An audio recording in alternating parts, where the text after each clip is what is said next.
تألقا وأضاء للدنيا طريقا مشرقا وهدى من الرحمن يهدينا به للصالحات وللمكارم والتقى نور على مر الزمان تألقا وأضاء للدنيا أعوذ بالله من الشيطان الرجيم بسم الله الرحمن الرحيم الحمد لله رب العالمين والصلاة والسلام على أشرف الأنبياء والمرسلين حبيب إله العالمين أبي القاسم المصطفى محمد اللهم صل على محمد وآل محمد وعلى أهل بيته الطيبين الطاهرين المعصومين لا سيما بقية الله في الأراضين الحجة بن الحسن المهدي المنتظر عجل الله تعالى فرجه الشريف رب اشرح لي صدري ويسر لي أمري واحلل عقدة من لساني يفقه قولي اللهم أنطقني بالهدى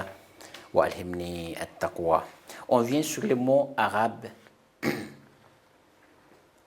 Langue arabe, c'est très important pour nous parce que grâce à mot arabe, à langue arabe, on peut apprendre le Coran Majid. Parce que le Coran Majid, c'est en arabe. Alors presque notre invocation, tout ça, c'est arabe. Hadith, c'est en arabe. C'est d'origine, c'est comme ça même. Bon, avec la traduction, tout ça, ça c'est autre chose. Mais d'origine, c'est en arabe toujours. Il faut apprendre l'arabe. Beaucoup de mots, on a pris ici. Et j'espère que tous les mots-là, vous avez appris. C'est écrit dans votre cahier. Aujourd'hui, parce que le mot, la définition du mot, cela veut dire soit lettre, soit nom et soit verbe. Et presque les mots qu'on a pris avant, c'était mot soit nom de chose, soit autre chose. Mais aujourd'hui, on va essayer d'apprendre aussi le mot en arabe, mais c'est les conjugaisons. Cela veut dire qu'on ne conjugue pas les verbes, mais la traduction seulement, on prend parce que la conjugaison, c'est très très difficile. Il n'y a pas de temps pour faire ça. Mais les sources du mot, c'est quoi? Et la traduction et tafsir du mot, c'est quoi? Ça, on peut apprendre ça. Bon, le premier mot aujourd'hui, c'est le mot dhahaba. Le mot dhahaba, avant tout, en arabe, le conjugaison, quand on conjugue les verbes, les conjugaisons en arabe, il y a de conjugaisons pour 3 lettres, il y a de conjugaisons jusqu'à 6 lettres. Cela veut dire première forme, qualité, jusqu'à 10e forme. Bon, nous, on prend la première forme seulement, c'est le verbe et le mot en arabe, mais avec 3 lettres seulement. Par exemple, dhahaba, cela veut dire quoi dhahaba? Ça, c'est les sources dhahaba. Mais Allah, tabaraka wa ta'ala, notre bon Dieu, dans notre Coran Majid, il conjugue tout le temps. Et presque, c'est conjuguer les dhahaba, soit avec les 2 personnes, soit la première personne du singulier, deuxième personne du singulier, tout ça, soit verbe passé, soit futur, soit impératif, et presque impératif quand on voit dans le Coran Majid, Allah, tabaraka wa ta'ala, il utilise ça. Dhahaba, cela veut dire aller, partir. N'oubliez pas, ça commence par dhal, après dhal c'est lettre ha, après ha c'est ba, 3 lettres seulement. Cela veut dire partir, aller. Allah tabarak wa ta'ala, quand il parle avec Moussa et Haroun, soit avec Moussa seulement, Allah il utilise les mots comme ça, dhahaba, idhab. Allah par exemple a dit, Moussa, idhab ila Fir'aun. Partez. Idhab, regardez, ça c'est, le mot devient de dhahaba. Pourquoi? Parce que quand on regarde le source du mot, le lettre, dans le mot là, regarde, ça c'est dhal, ha, ba. Ici, dhal, ha, ba, on voit ici. Mais on a ajouté, petite hamza, au début. Ça c'est marque. Pourquoi? Pour le impératif. Et à la fin aussi, ça termine par soukoun. Peut-être que c'est difficile pour vous, mais ce n'est pas grave, ce n'est pas ça très important, mais il faut apprendre les mots comme ça, la traduction du mot c'est comment. Ça c'est dhahaba et dhahab. Si vous voyez dans le Coran Majid, Allah tabaraka wa ta'ala, il parle comme ça. Idhab, cela veut dire partez. Partez. Ça, c'est deuxième personne du singulier, impératif ici. Allah, il donne ordre. Il a dit idhab. Ça, c'est Moussa, il était seul. Mais quand Moussa, il était avec Haroun, Allah tabaraka wa ta'ala, il utilise le mot idhaba. Idhaba, ça, cela veut dire deux personnes. Et deux. Vous deux, pardon, c'est vous deux, c'est idhaba. Allah tabaraka wa ta'ala, il utilise le mot idhaba avec à la fin, c'est quoi? C'est les alif. Mais d'origine, c'est que nous ici à la fin, mais cause des impératifs, parce que c'est impératif, c'est effacer les noms. C'est pour cela qu'on dit en arabe, vraiment, grammaire, c'est très très difficile, mais il faut apprendre. Il faut apprendre le grammaire. Bon, très important, c'est que mon dhahaba, cela veut dire quoi? Dhahaba, cela veut dire aller ou partir. Idhab, ça c'est impératif, mais pour une seule personne. Allah tabaraka wa ta'ala, il utilise le mot idhab à la fin des secondes parce qu'il parle avec Moussa, partez. Où Moussa, il part où? Il part chez Pharaon. Parce qu'il va parler avec Pharaon. Allah tabaraka wa ta'ala a dit idhab, partez. Mais Moussa, il était avec Haroun. Allah, il n'utilise pas idhab. Mais il utilise idhaba parce que Moussa avec Haroun, c'est deux personnes. Vous deux.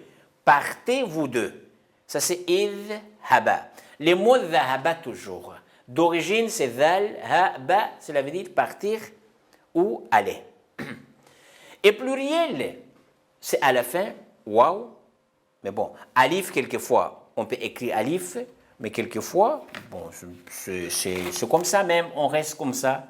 Mais c'est mieux, on écrit alif pour le charme du mot.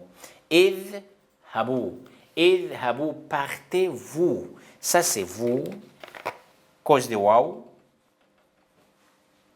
Mais ça c'est vous aussi. Mais vous deux. Mais ça, tu seulement, seul. Moussa, parce qu'il était seul, Allah tabaraka wa ta'ala a dit idhab. Ici c'est idhaba. Ici c'est idhabu. Bon, les mots, c'est clair pour nous. Les mots dhahaba, cela veut dire quoi?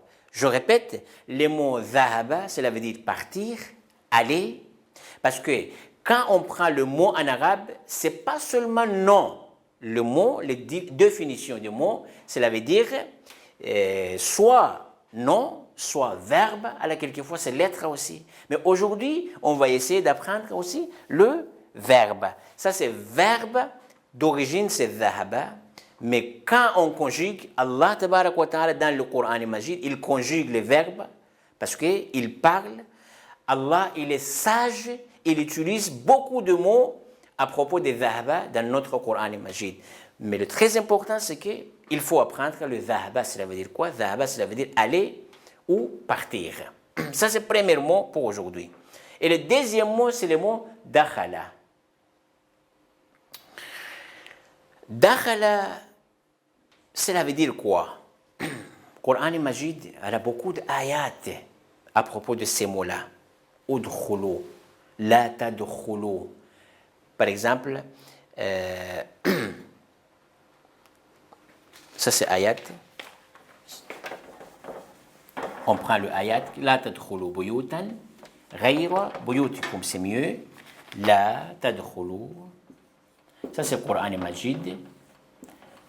Regardez-vous, ici c'est dakhala, mais conjugué. La tadkhulu buyutan, ghayra buyutikum. Ghayra buyutikum.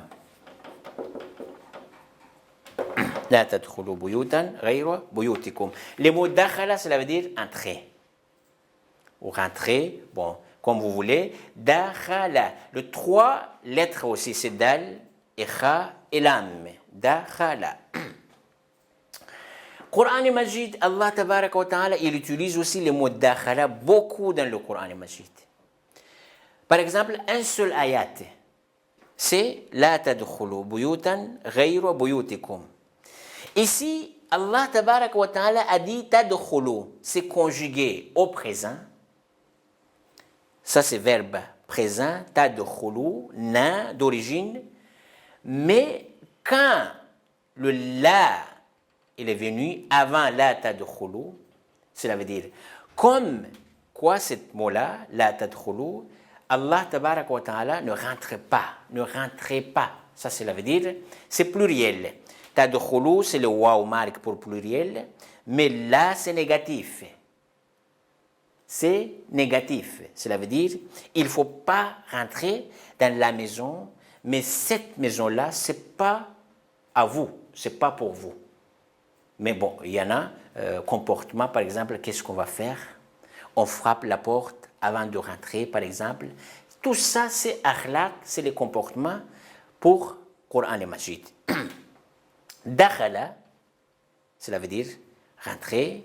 Ça, c'est le mot dakhala et il y a beaucoup de ayats. Quand vous voyez dans le Coran et Majid, udkhulu, la tadkhulu, par exemple, adkhulu, tadkhulu, tout ça, c'est conjugaison, mais l'objectif, c'est que les mots dakhala, vous voyez le dal, kha, lam, ça, cela veut dire rentrer, entrer.